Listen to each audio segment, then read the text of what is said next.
Hello, I'm your host, Professor Nicodemus Beastly, and welcome to Wolf Moon Cinema's Monster Toy Review.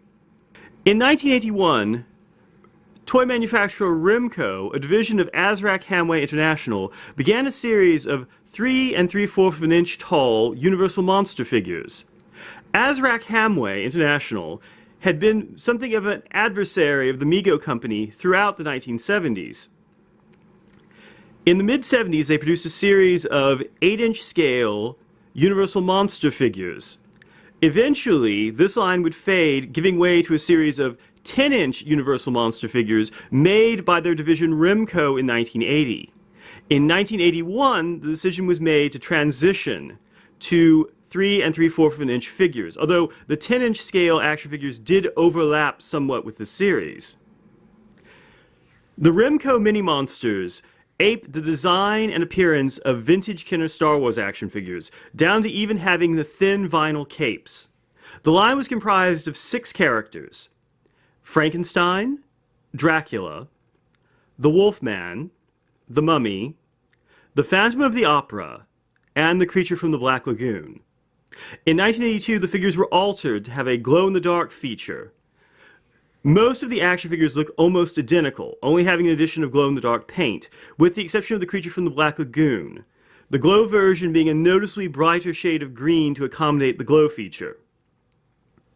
The line is best known for its moody packaging. 3 versions of the packaging exist, with the first being almost identical to what is seen here, but having no call-out for the glow-in-the-dark feature and no eerie aura around the action figure. The second style of packaging sees a glow-in-the-dark seal, but does not have the eerie aura around the figure.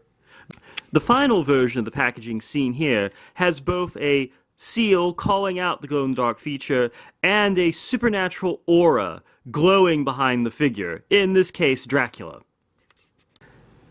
2 accessories were produced: the Mini Monster Play Case in 1981, followed by the Monsterizer in 1982. The Monsterizer is an extremely scarce toy, but was essentially a small plastic version of Frankenstein's lab table. It had an interior light bulb that was designed to help activate the glow feature in the figures. The Mini Monster Play Case acts as both a playset and collector's case. It also came in a glow and non-glow version. The version seen here is the glow version. The playcase has back graphics depicting the exterior of the haunted house, and the inside boasts a monster laboratory.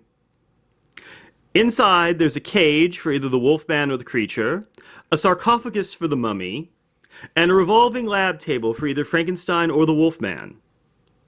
The design of the mini-monsters allowed them to interact with other action figures of the era, whether they're getting drinks with friends at the Creature Cantina, defending their aquatic home from a lecherous sailor with a badly socialized parrot, teaching archaeologists to respect the dead, or picking a fight they will not win.